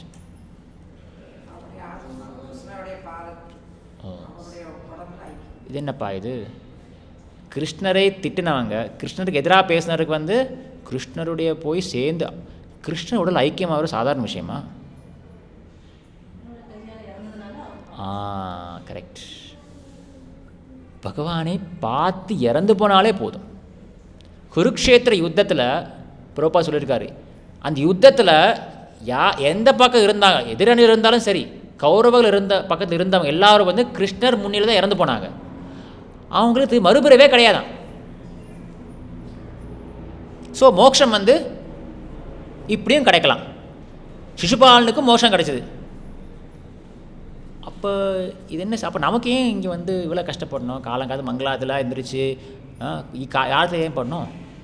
நாம் எல்லாம் வந்து கிருஷ்ணருடைய எதிரிகள் ஆகலாமே. கரெக்டு தானே? லாஜிக் சரி தானே? அவ்வளோ ஏன் கஷ்டப்படணும்? என்ன சொல்கிறீங்க? என்ன சொல்கிறீங்க? கிருஷ்ண பக்தர்களுக்கு மோட்சத்தை விட உயர்ந்த ஒரு ஸ்தானம் கிடைக்கும் இல்லைங்களா? கிருஷ்ண பக்தர்களுக்கு மோட்சத்தை விட உயர்ந்த ஸ்தானம். மோட்சம் வந்து அல்டிமேட், அதுதான் கடைசின்னு கிடையாது, அதுதான் முடிவுன்னு கிடையாது. ஏன்னா மோட்சம் அடைஞ்சவங்க கூட திருப்பி அந்த இடத்துல மோட்சத்தில் வந்து ஒரு பிரம்மானந்தம்னு சொல்லணும். அந்த பிரம்மானந்தம் வந்து ஒரு வித ஆனந்தம் தான். ஆனால் அந்த பிரம்மானந்தத்தை விட பல மடங்கு ஆனந்தம் வந்து கிருஷ்ண பக்தி கொடுக்கும். அந்த பிரம்மானந்தம், அந்த பிரம்மனில் ஐக்கியமாக இருக்கும் ஆனந்தம் வந்து ரொம்ப நாள் நீடிக்காது. அந்த ஜீவாத்மாவுக்கு வந்து ஒரு ஏக்கம் வரும், எனக்கு வந்து ஏன் கிருஷ்ணருக்கு நான் சேவை செய்யணும், எனக்கு யாருக்கோ சேவை செய்யணும், யாருக்கும் இருக்கணும், சில ஆசைகள் வரும். அந்த ஆசைகள் வந்து பூர்த்தி ஆகாது. ஸோ திருப்பி அந்த ஜீவாத்மா அந்த பிரம்மன் நிலையிலேருந்து திருப்பி பிறக்க வேண்டிய அவசியம் வரலாம். ஆனால் நம்ம கிருஷ்ண பக்தியில் ஈடுபட்டு கிருஷ்ணரை போய் சேர்ந்தோம் என்றால் யத் கத்வான நிவர்த்தந்தி தத் தாம பரமம. கிருஷ்ண சொல்கிற என்னோடய தாமம், நான் இருக்கும் வசிப்படம் எப்படின்னா, இங்கே வந்தால் நீங்கள் திருப்பி போக வேண்டிய அவசியமே கிடையாது. ஒன் வே டிக்கெட் மட்டும்தான், ரிட்டன் டிக்கெட் அவசியமே இல்லை. சிலதான் நீ வெளியூர் போனால் கேட்பாங்க, ரிட்டன் டிக்கெட் எங்கே? கிருஷ்ண உலகத்துக்கு போனால் கேட்கவே மாட்டாங்க, ஒன் வே மட்டும்தான் அது. அதனால தான் பக்தர்கள் வந்து அந்த மோட்சத்தை விட உயர்ந்த, உதாரணத்துக்கு நீங்கள் பல உதாரணங்கள், நந்த மகாராஜ், யசோதாலாம் பாருங்க, பக்தர்கள், அவங்களுக்கே மோட்சம் வேணும். அவங்க கிருஷ்ணர் அவங்கள கண்டு ஓடிட்டு இருக்கார். அவர் யசோதையை கண்டு கிருஷ்ணர் ஓடுறாரு.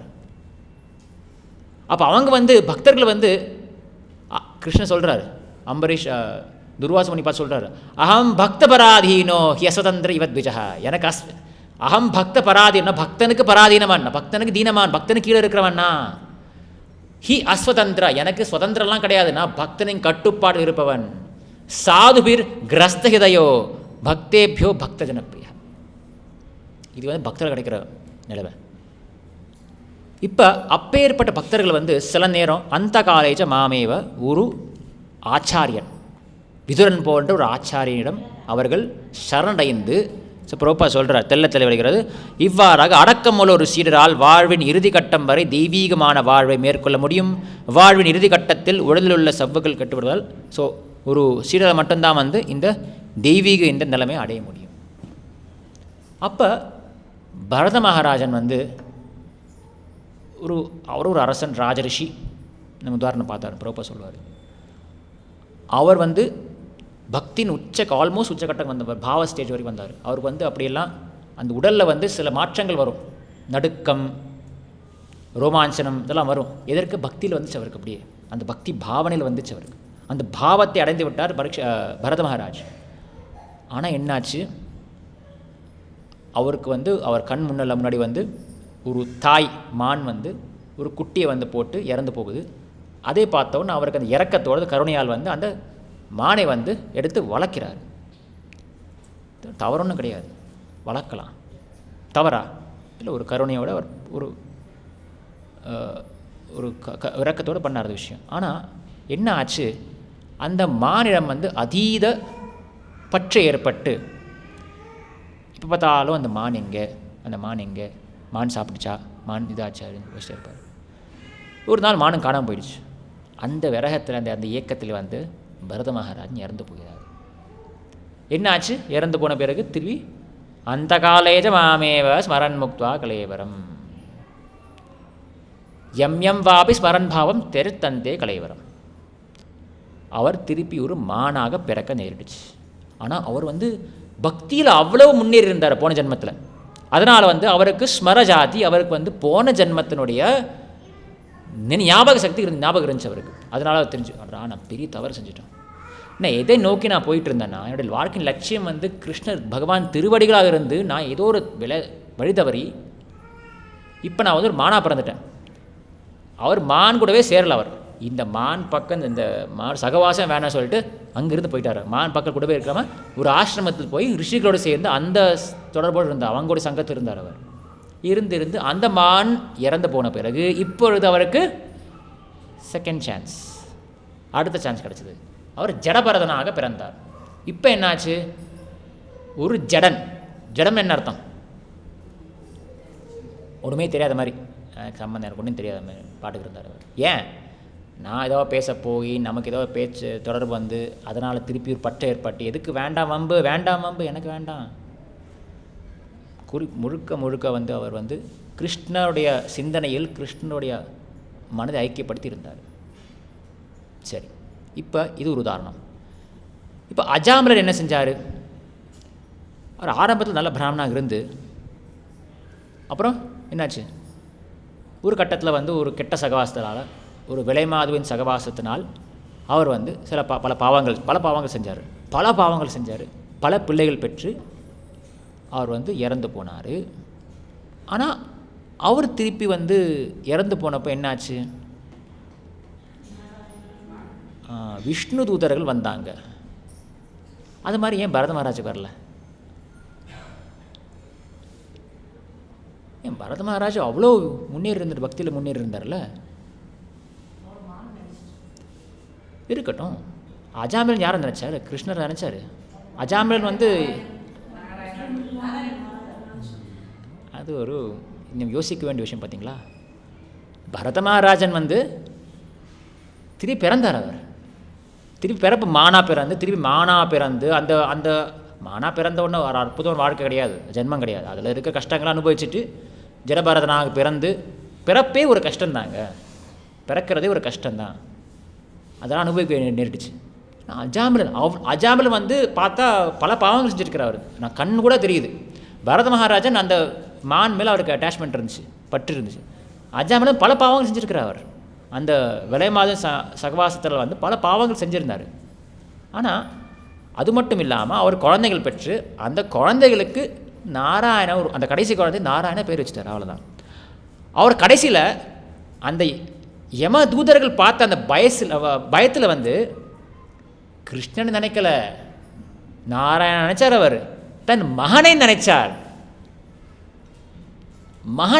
அவர் எப்படி பரத மகாராஜன் அந்த மானை நினைத்தாரோ, இங்கே அஜாமிலன் அந்த மகனை நினைத்தார். இவருக்கு மட்டும் விஷ்ணு காப்பாற்றினாங்க. அந்த பகவானின் திருநாமத்தின் மகிமை தான் இது. நல்லா யோசிச்சு பாருங்க. நீங்கள் இன்றைக்கி இதை கொஞ்சம் நல்ல மைண்டில் யோசிச்சு பாருங்க. பரத மகாராஜன் ஒரு மானை பற்றி நினைச்சாரு, அஜாமிலன் தன் மகனை பற்றி நினைச்சான். அங்கே ஒரு மான், இங்கே ஒரு மகன். ஆனால் அவர் எதை நினைச்சாரு இல்லையோ, வாயால் உறக்கத்தோடு அந்த உறக்கமாக தன் குரலை நாராயணான்னு அவர் அழைச்சார். அவர் ஸோ பகவானின் திருநாமத்தை நாம் வாயால் சத்தமாக நம்ம ஒழிச்சோம் என்றால், பகவான் அழைச்சோம் என்றால் எந்த பிரச்சனையும் கிடையாது. ஸோ அஜாமிலன் பெரிய பாவி தான். ஆனால் அந்த அந்த எந்தவித குற்றமும் இல்லாமல் அந்த அந்த நிலைமையில் ஒரு எந்தவித பாதுகாப்பு இல்லாத நேரத்தில் எனக்கு இந்த நாராயணா என்ற அந்த அவர் பகவானை சரணடையவில்லை. எந்த ஆச்சாரியிடம் சரணடைந்தாலும் நமக்கு அந்த அந்த குறிப்பு கிடையாது. எந்த குரு கிட்ட புரோப்பா சொல்கிற குருவிடம் சரணடைந்தால் அவர்கிட்ட தெல்ல தெளிவாக கேட்டு தெல்ல தெளிவாக அப்புறம் ஆச்சாமியில் அதெல்லாம் ஒன்றும் கிடையாது. அவர் என்ன செஞ்சார்? நாராயணா என்ற அந்த ஒரு நாமத்தை ஒரு தடவை உச்சரித்தார்.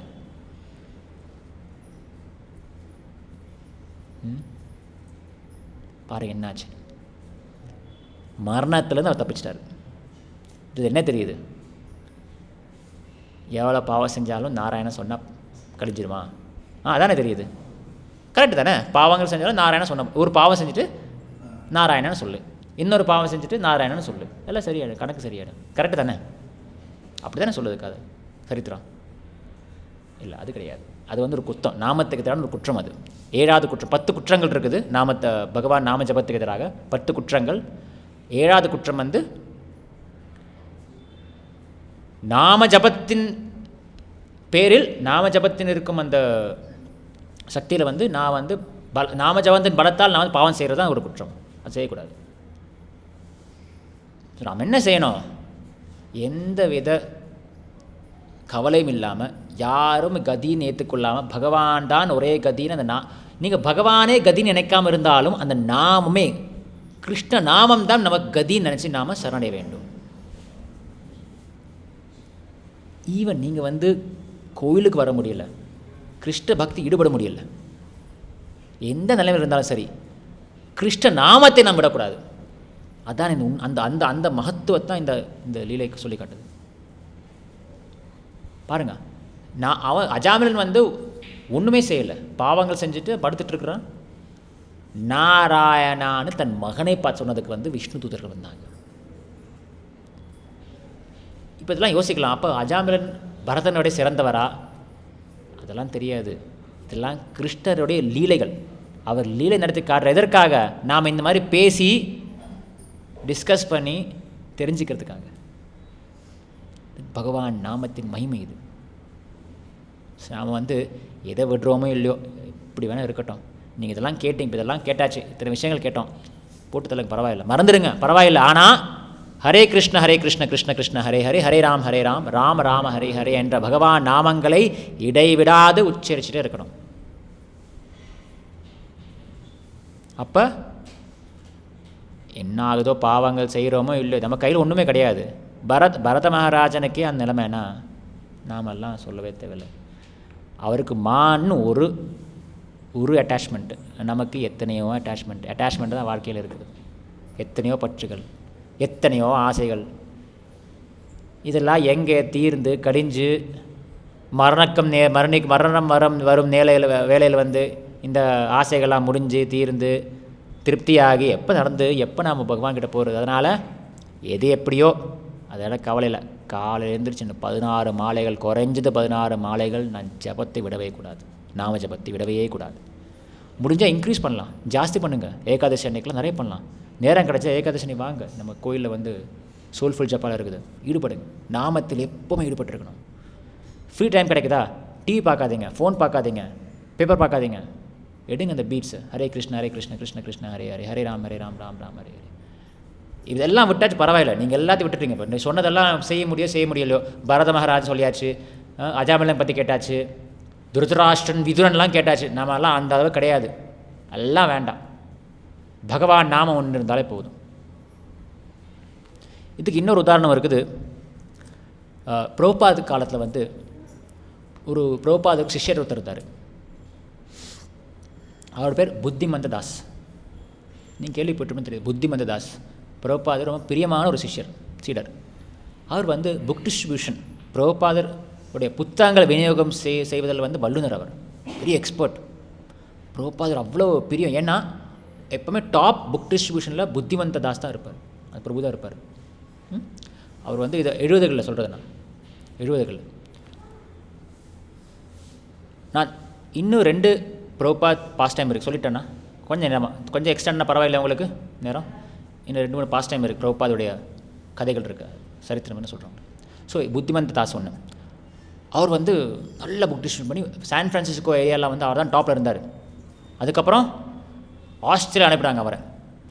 ஆஸ்திரேலியா போய், அப்போ ஆஸ்திரேலியா பார்த்திங்கன்னா அமெரிக்கா ஒரு பக்கம் இருக்குது, ஆஸ்திரேலியா இன்னொரு கண்டம் இன்னொரு பக்கம் இருக்குது. அங்கே வந்து யாரோ பக்தர்கள் போய், அங்கே பிரபுபாதர் போகிறதுக்கு முன்னாடி வந்து பக்தர், ஏன்னா அமெரிக்காவில் பிரபுபா முதல்ல போயிட்டார், அங்கே நியூயார்க்கில் ஆரம்பித்து பல பக்தர்கள் இருந்தாங்க. ஆஸ்திரேலியா வந்து இப்போ பார்த்திங்கன்னா எப்படி வந்து அது ஒரு மாதிரி ஒரு ஒதுங்கி இருந்துச்சு ஆஸ்திரேலியா. அங்கே வந்து டிவோட்டீஸ்க்கு வந்து அவ்வளவு ஒரு டிவோட்டியோடைய அசோசியேஷன், அந்த நிறைய பக்தர்களுடைய அந்த தொடர்பெல்லாம் கிடையாது அவ்வளவு. சிட்னி, மெல்பர்னு சில இடங்களில் கோயில் இருந்துச்சு. 1-2 டிவோட்டிஸ் இருந்தாங்க, கொஞ்சம் ஸ்ட்ராங்காக லீடர்ஸ் மாதிரி. இப்போ அந்த இடத்துல வந்து இந்த புத்திமந்த தாஸ் போனார். அங்கே போய் அவர் வந்து ஆஸ்திரேலியாவில் புக் டிஸ்ட்ரிபியூஷன் பண்ணார். அவர் புக் டிஸ்ட்ரிபியூஷன் பண்ணியே அங்கே ஒரு கோயில் கட்டார். அவர் அந்த வர டொனேஷன் மூலமாக அவர் எப்படின்னா ஒரு புக் கொடுப்பார், $10 டொனேஷன் வாங்கிடுவார். புக் கொடுப்பார், $20 டொனேஷன் வாங்கிடுவார். அந்த காலத்தில் $10 $20 கூட பெரிய விஷயந்தான். டொனேஷன் வாங்கி அந்த டொனேஷன் கிடைச்சா புக்கு டிஸ்ட்ரிபியூட் ஆகிடுச்சு. இந்த மாதிரி அவரின் மூலமாக மற்றவர்களும் வந்து அவங்க என்ன சொல்கிறது, அவங்களும் இன்ஸ்பயர் ஆகி அவங்களும் ஊக்குவிச்சு அவங்களும் ஊக்குவிச்சு வந்து இவர் நிறைய புக் டிஸ்ட்ரிபியூஷன் ஆச்சு. ஆஸ்திரேலியா இப்போ நம்பர் 1 ஆகிடுச்சு. எங்கிற வாரத்தில் இருந்த ஆஸ்திரேலியா வந்து இப்போ புக் டிஸ்ட்ரிபியூஷன் வேர்ல்டு வைட் புக் டிஸ்ட்ரிபியூஷனில் இஸ்கானில் வந்து நம்பர் 1 ஆகிடுச்சு ஆஸ்திரேலியா. இப்படிப்பட்ட புத்திமந்த தாஸ் வந்து பிரபு வந்து எப்படியோ பிரபுபாத் விட்டு போயிட்டார். அதுக்கப்புறம் என்ன ஆச்சுன்னு யாருக்கும் தெரியாது. இவர் வந்து கிருஷ்ண பக்தி வந்து விலகி போயிட்டார். நானும் தேடி பார்த்தேன் என்ன ஆச்சு, நான் நிறைய தேடி பார்த்தேன், எனக்கு கிடைக்கல, எனக்கும் தெரியல.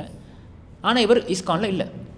ஒரு வேளை இந்த குருக்கள் வந்த அப்புறமா இருக்கலாம், ஏதாவது பிரச்சனையாக இருக்கலாம், அவர் வந்து இஸ்கான் விட்டு போயிட்டார்.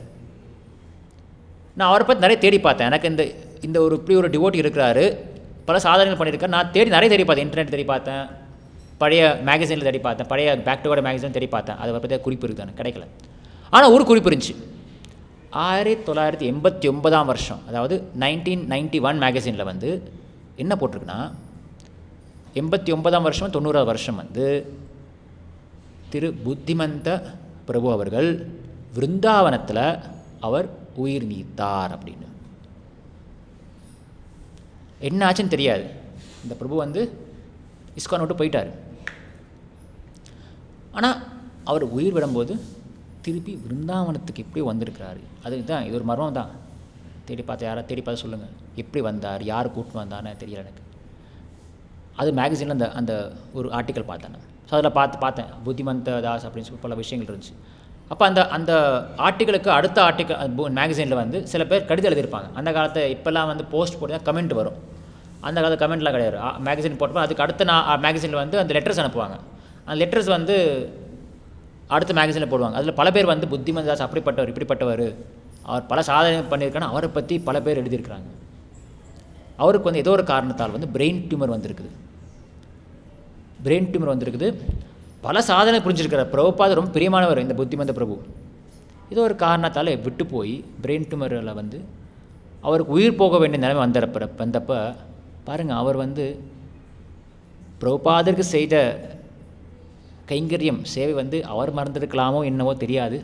ஆனால் பிரபுபாதர் மறக்கலை. அவர் இறக்கும்போது பக்தர்கள் நடுவில் பக்தர்கள் தொடர்போட சங்கத்தில் வந்து விருந்தாவனத்தில் அவர் உயிர் பெற்றிருக்கிறார். ஸோ அதான் சொன்ன பாருங்க, நீ பரத மகாராஜமாக இருக்கவோ இல்லை அஜாமிலனோ அதெல்லாம் விட்டு தருங்க. இவர் எங்கேயோ என்ன பண்ணிகிட்ருக்கார், இஸ்கான் விட்டே போயிட்டார். இருந்தாலும் கிருஷ்ணர் அவரை மறக்கலை, பகவான் அவரை மறக்கலை, திருப்பி வந்துட்டார் அவர். இதுதான் வந்து நாம் எதுக்கும் நாம் தயாராக இருக்கணும், எப்போவுமே சாண்டிங் பண்ணிட்டு இருக்கணும்.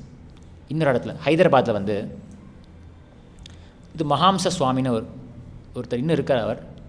அவர் தான் அந்த ஹைதராபாத் கோயிலுடைய பிரசிடெண்ட்டாக இருந்தார். ஸோ அவர் வந்து இந்த விஷயங்கள் சொல்கிறாரு. ஸோ 1973 பிரபுபாத் ஹைதராபாத் போயிருக்காரு. அதுக்கு ஒரு சின்ன கோயில் இருக்குது, இன்னும் கோயில் வரல. நீங்கள் 76 பெரிய கோயில் பிரபுபாத் பிரதிஷ்டா பண்ணார், ராதா மதன் மோகன். இன்றைக்கும் அந்த கோயில் நாம்பள்ளியில் இருக்குது, ஹைதராபாத் அபிட்ஸ் இருக்குது, இஸ்கான் அபிட்ஸ். பிரபுபாத் பிரதிஷ்டாவன் பண்ண ராதா மதன் மோகன். ஆனால் அதுக்கு முன்னாடி ஒரு சின்ன ஒரு கோயில் வந்து டெம்பரரி கோயிலாக இருக்குது, தற்காலிக கோயில் இருக்கும்போது அங்கே வந்து ஒரு மாதாஜி இருந்தாங்க. ஒரு மாதாஜி வாழ்ந்து வந்தாங்க. நல்ல ஒரு டிவோட்டி மாதாஜியாக. நீங்கள் எந்த சர்வீஸ் பண்ணாலும் டக்குன்னு செஞ்சுருவாங்க. குக்கிங், சமைக்கிறது, அலங்காரம் செய்வதெல்லாம் டக்குன்னு பண்ணிடுவாங்க. ஒரு நாள் இந்த மகாம்ச சுவாமி சொல்கிறாரு, மகாம்ச சுவாமி அவர் வந்து கீர்த்தனை பண்ணும்போது திடீர்னு ஒருத்தர் வந்து பரபரப்பாக எல்லாம் படுறாங்க. ஒரு வந்து மெயின்ஸில் ஆஃப் பண்ணுறாரு. அப்போ என்னாச்சு, அவர் பிரசிடெண்ட், என்னத்துக்கு இதெல்லாம் பண்ணுறீங்க, ஏன்னா உங்களுக்கு என்னாச்சு தெரியல. ஒரு அந்த மாதாஜி உங்களுக்கு தெரியுமா, அந்த நல்ல ஒரு சர்வீஸ் பண்ணுற மாதாஜி, அவங்க காயத்தோடு கிடக்குறாங்க. அங்கே அவங்க மேல் தீப்பட்டு ஏதோ ஆக்சிடென்ட் ஆகிருக்குதுன்னு சொல்லிட்டு உடனே எல்லாம் ஓடி போயிருக்காங்க. அவங்களை தூக்கிட்டு ஹாஸ்பிட்டல் கூட்டு போயிருக்காங்க. அந்த மாதாஜின் 70% பேர்ன்ஸ் தான். அவங்க உடலில் வந்து முகம் மட்டும்தான் தப்பிச்சிருக்கு, உடல் முழுக்க காயங்கள், தீக்காயங்கள். இவங்களுக்கு தெரியலை, என்ன ஆச்சு தெரியலை. என்ன ஆச்சுன்னு அவர் பார்த்துட்டு கேட்டிருக்காரு. இல்லை, இந்த மாதாஜி வந்து தண்ணி தொட்டியில் இருந்திருக்கிறாங்க நாங்கள் பார்க்கும்போது சொல்லிட்டு. தண்ணி தொட்டியில் இப்படி பார்த்தா நான் கொஞ்சம் ஆராய்ச்சி பண்ண பார்த்தப்ப கரண்ட்டு போயிருக்கு போல். கரண்ட்டு போயிடப்போ இந்த மாதாஜி வந்து படுத்து தூங்கிட்டு இருக்காங்க, ரூமில் இருந்திருக்காங்க. கரண்ட்டு போயிருக்குது. ரொம்ப ரொம்ப வெக்கையாக இருந்திருக்கு, ரொம்ப ஹீட்டாக இருந்திருக்கு.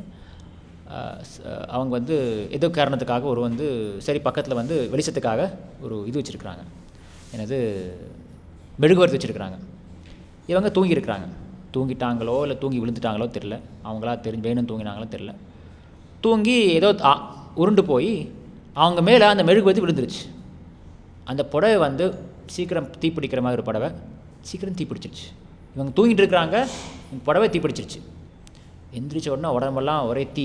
என்ன பண்ண தெரியாமல் போய் அப்படியே அங்கே வந்து அந்த காலத்தில் வந்து ஒரு தண்ணி தொட்டி இருக்கும், அங்கே தான் குளிக்கிறது. பாத்ரூமில் வந்து இந்த மாதிரி ஃபெசிலிட்டிஸ்லாம் கிடையாது. தண்ணி தொட்டி தண்ணி சேர்த்து அதில் குளிப்பாங்க. தண்ணி தொட்டிலாம் போய் குளிச்சுருக்குறாங்க. இவங்க காப்பாற்றும் போது இவங்க தலையும் கால் மட்டும்தான் இருக்குது, அப்படியே குளிச்சிருக்கிறாங்க அதுக்குள்ளே ஃபுல் பாடி. ஸோ இதான் வந்து ஒரு யூகம் இப்படி ஆயிருக்குன்னு சொல்லிட்டு இவங்க வந்து எந்திரிக்க மாட்டேங்கிறாங்க. டாக்டர் என்ன சொல்கிறாங்க, 50-50ன்னு சொல்கிறாங்க. என்ன செய்ய முடியும்னு தெரியாது. ஸோ மாம்ச சுவாமி அந்த பிரபுவும் யார் டிவோட்டிஸ் ஒவ்வொரு ராத்திரியும் பகலும் டிவோட்டிஸ் இருந்து அவங்கள பார்த்துக்கிறாங்க. இவங்களும் வந்து அப்படியே கிடக்கிறாங்க.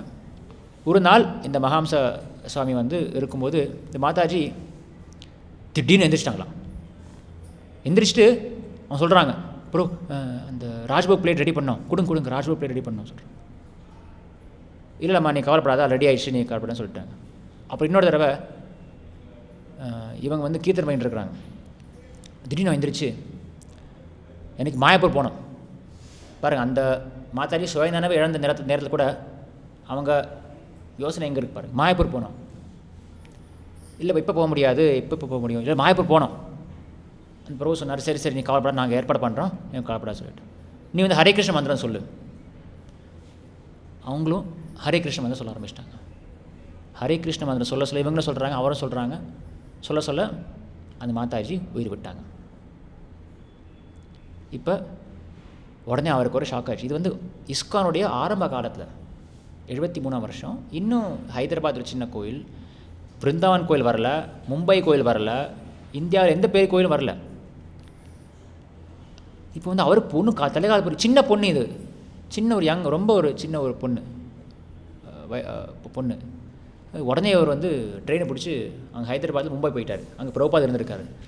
பிரபுபாத் போய் சொல்லியிருக்காரு, இந்த மாதிரி ஆயிடுச்சு அப்படின்னு. பிரபுபாத் சொன்னார், ஏன் கவலைப்படுற, அவங்க பேக் டு காலேஜ் போயிட்டாங்க. அவங்க வந்து திருப்பி கிருஷ்ணர்கிட்ட போயிட்டாங்க. அவருக்கு ஒரு புரியலை. அவர் நினைக்க அதெல்லாம் பற்றி யோசிக்கவே இல்லை. அவர் இன்னும் ஒரு மரணம் ஆகிடுச்சு, இறந்துட்டாங்க, ஒரு கவலையாக இருக்குது. ஏன்னா அவங்க இறக்குற வயசு இல்லை, அவரும் அப்போ வாலிப வயசு தான். அந்த பொண்ணு ரொம்ப சின்ன பொண்ணு. ஏதோ அந்த பொண்ணு எப்படியோ வீட்டை விட்டு ஓடி வந்து கிருஷ்ண பக்தியர் வந்து பகவானுக்கு சேவை செய்யணும் அந்த கோயில் வந்து சேர்ந்துருக்குது. இவர் பிரசிடென்ட்டு, இவருடைய பாதுகாப்பில் இருக்கிறாங்க. அவருக்கு ஒரே கவலையாக இருக்குது. நீ கவலைப்படாத, அவங்க போயிட்டான், பேட்டு கூட போயிட்டாங்க. ஒரு ஃபீஸ்ட் வை, நீ எந்த யாரும் கவலைப்படக்கூடாது. அவர் வந்துட்டார். அப்படியே அதே போல் கொஞ்சம் மாதத்துக்கு அப்புறம் அதே ஹைதராபாத் அந்த மகாம்ச சுவாமி சொல்கிறாரு, அந்த இடத்துல வந்து இதே மாதிரி இன்னொரு டிவோட்டி இருந்தார். அவர் கூட ஏதோ ஒரு கரண்ட் அடித்த ஏதோ ஆகி அவர் வந்து கோமாவில் இருந்தார். அவரும் உயிர் நீத்தார். ஸோ பிரபுபா சொன்னார், அவரும் பேக் டு காட் போயிட்டார். அன்னையிலேருந்து ஹைதராபாத் டெம்பிள் வந்து எல்லாம் சொல்ல ஆரம்பிச்சு, இது பேக் டு காட் டெம்பிள்னு சொல்ல ஆரம்பிச்சிட்டாங்க. இங்கே யார் போனாலும் திரும்பி பேக் டு காட் போயிடுவாங்கப்பா அப்படின்னு. ஸோ அந்த மாதிரி ஆச்சாரியருடைய அனுகிரகம் இருந்துச்சுன்னா நான் கவலைப்பட வேண்டிய அவசியமே கிடையாது. மரணம் எப்போ வேணால் வரலாம், எப்படி வேணால் வரலாம். ஆனால் வர்றது நிச்சயம். மரணம் வரப்போவது நிச்சயம். உதாரணத்துக்கு பார்த்தோம், இந்த 2 விஷயங்கள் பார்த்தோம். ஆனால் வரும் நேரத்தில் அந்த மரணத்தின் பிறகு நாம் எங்கே போக போகிறோம்? பரீட்சித் மகாராஜ் மாதிரி, கட்வாங்க மகாராஜ் இன்னொரு உதாரணம். கட்வாங்க மகாராஜன் வந்து தேவர்களுக்கு உதவி செஞ்சார். அவர் யுத்தத்தில் அசுரருக்கு எதிரான யுத்தத்தில் வந்து தேவர்களுக்கு உதவி செஞ்சார் கட்வாங்க மகாராஜன். தேவர்கள் கேட்டாங்க, உனக்கு என்ன வரம் வேணும்? நாம கேட்டிருப்போம், எனக்கு ஒரு பெரிய மாளிகை, பெரிய அரண்மனை, பெரிய சொத்து. ஆனால் அவர் ரெடியாக இருந்தார், அதெல்லாம் எனக்கு வேணாம். அவர் கேட்ட ஒரே கேள்வி, எனக்கு எப்போ மரணம் வரப்போகுது? கட்வாங்க ரிஷி கேட்டார். தேவர்கள் சொன்னாங்க, ஒரு முகூர்த்தத்தில். உனக்கு இனி வாழ்க்கை ஒரு முகூர்த்தம் மட்டும்தான், 48 நிமிஷம். ஒரு முகூர்த்தம் மட்டும் தான் நீ வாழ போகிற, ரெடி. எல்லாத்தையும் விட்டு ஓன்னி வசிக்கலை விட்டு போய் பகவானே ஒருத்தர் சரணடைந்து திருப்பி பகவான்கிட்ட போயிட்டார் அவர். அப்புறம் பரத மகாராஜ் உதாரணத்தை பார்த்தோம். பரீட்சித் மகாராஜ் என்ன செஞ்சார்? 7 நாள் உயிர் போதா நேராக போன கங்கை கரைக்கு போனார். சுகதேவ கோஸ்வாமி சந்தித்தார். 7 நாள் ஸ்ரீமத் பாகவதத்தை கேட்டார். அவர் உயிர் நீத்தார். அஜாமிலன் அவர் அதை விட எதை செஞ்சார் இல்லை பாவங்கள்லாம் செஞ்சு கடைசியில் ஒரே ஒரு என்னது ஒரு போனஸ் என்னது டிக்கெட், அது என்ன சொல்கிறாங்க எனக்கு தெரியல, அது டிஸ்கவுண்ட்டோ அது இன்னும் ஒரு பம்பர் ஆஃபரோ என்ன மாதிரி ஒரே ஒரு நாராயணன் ஒரு நாமத்தை மட்டும் சொன்னீங்க. ஆனால் அவர் வைகுண்டம் போல் செகண்ட் சான்ஸ் கிடச்சிது, பரவாயில்ல, அதான் கிடச்சிது அவருக்கு. திருப்பி அவருக்கு வந்து புரிஞ்சிருச்சு ஆடா. ஏன்னா அவர் பார்த்து பேசிகிட்டு கேட்டிருக்கார். அவர் விஷ்ணு தூதர்களும் யமதூதர்களும் அவர் மட்டும் பேசிகிட்டு இருக்கிறாங்க. அவங்க அவர் பார்த்து ஒரு பாவம் ஒரு வயசானவர் வந்து இறக்கும் நேரத்தில் அவருக்கு என்ன ஒரு அனுபவம் பாருங்கள். யமதூதர் வந்தான்னு ஒரு பயத்தால் நாராயணன் சொல்லிட்டாரு. வந்து பார்த்தா விஷ்ணு தூதர் வந்து அவரை காப்பாற்றுறாரு. இப்போ அவருக்கு ஒன்றும் புரியலை, என்ன யார் தூக்கிட்டு போகிறேன்னா அவருக்கு தெரியாது இந்த விஷயம். நான் விஷ்ணு தூதர்கள் கூப்பிட்டு போகிறாங்களா இல்லை யமதூதர்கள் கூப்பிட்டு போகிறாங்களா, அவனுக்கு புரியாமல் குழப்பத்தில் உட்காந்துருக்குறாங்க. அப்புறம் அந்த அந்த உரையாடுறதுக்கப்புறம் அவர் தெரிஞ்சிருக்கும், புரிஞ்சிருச்சு. அடடா நாம் வந்து பல பாவம் செஞ்சுருக்கிறோம், ஏதோ பகவான் அனுகிரகம் கிடச்சிருச்சு. இப்போ வந்து அவர் என்ன செஞ்சார்? எல்லாத்தையும் விட்டு போய் கிருஷ்ண பக்தி ஈடுபட்டார் அவர். இப்போ இதெல்லாம் கேட்டு நாம் என்ன செய்யணும்? கிருஷ்ண பக்தி ஈடுபடுங்க, அவ்வளோதான். ஆரம்பத்தில் நீங்கள் ஈடுபட்டு ரெடியாக இருங்க. நீங்கள் மரணம் எப்போ வேணால் வரலாம், எப்படி வேணால் வரலாம். வரும்போது ஆட்டோமேட்டிக்காக கிருஷ்ணான்னு வாய் வந்து சொல்லும், ஹரே கிருஷ்ண மாமந்திரம் சொல்லும். அதுக்கு நாம் இப்போ பயிற்சி எடுத்துக்கலாம், பயிற்சி தேவை. சரியா? ஸோ இத்தனை முடிச்சுக்கிறேன்னா நேர தாமதமாக நான் மன்னிக்கணும். கிரந்தராஜ் ஸ்ரீமத் பாகவதம் கி, விஸ்வகுருஷில பிரபுபாத் கி, நிதாய் கௌர் பிரேமானந்தே.